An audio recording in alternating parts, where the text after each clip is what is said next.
There's 6,200 weddings in the U.S. every day, and $72 billion spent on weddings.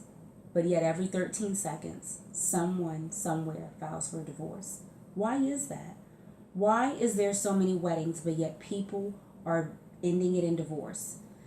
Many times it has a lot to do with conversations that are not had before marriage.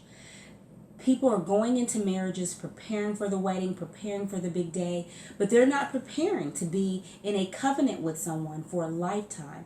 That is how marriage is designed. When God designed marriage, He designed it that it would be with your for a lifetime, that we would be honoring each other. The Bible says that the woman is to respect her husband, submit to her husband. He says that a husband is supposed to love his wife as Christ loves the church.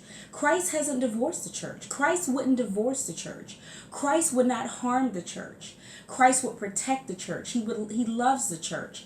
And therefore, that is how we should be with our spouses. The Bible also says that to become one. In order to become one with someone, you have to be equally yoked. The Bible tells us that. In order to be equally yoked, to even know that you're equally yoked, there are conversations that have to be had before the wedding day, and it can't be just about the wedding gown or just about the wedding cake or the tuxedo or the groomsman or the bride's wedding party or the in-laws. It has to be about how are we going to operate together as a husband and wife, from finances, from expectations, communication, children. All of these things are conversations that should be had prior to walking down the aisle.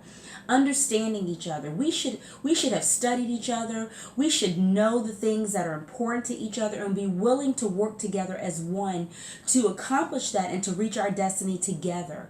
When we make a decision to rush into the wedding and not have those conversations and not take the time to understand how important this is, and that this is not just a situation where we're coming together and if it doesn't work out, oh, we'll just get another one.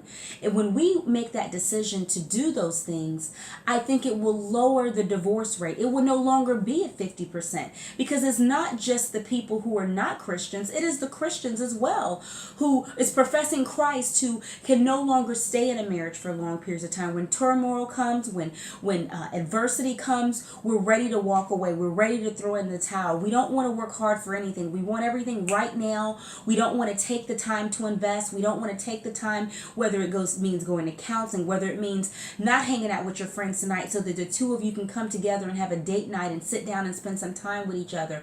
Whatever it means, you have to be willing as a couple to sacrifice. It can't be one-sided. It has to be two people coming together, making a decision, saying, we want this, not for the children, not for our family members, but we want this because we know that God has called us to be together.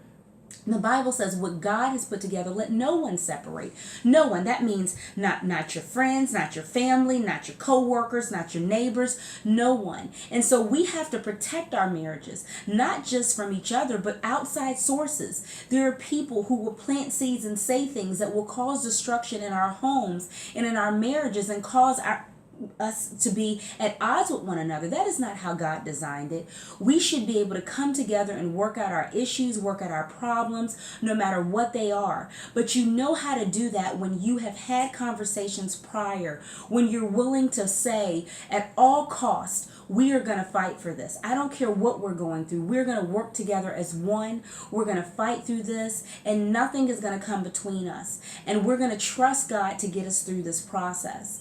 And divorce can't be an option. When you make a decision and you say, divorce isn't an option for me, I am not going to be another statistic, then how you handle yourself, how you handle your spouse, how you handle the negativity around you will change, because you will be fighting together. You will be fighting for the greater purpose, and together you'll be working together to reach your destiny. Fight for marriage.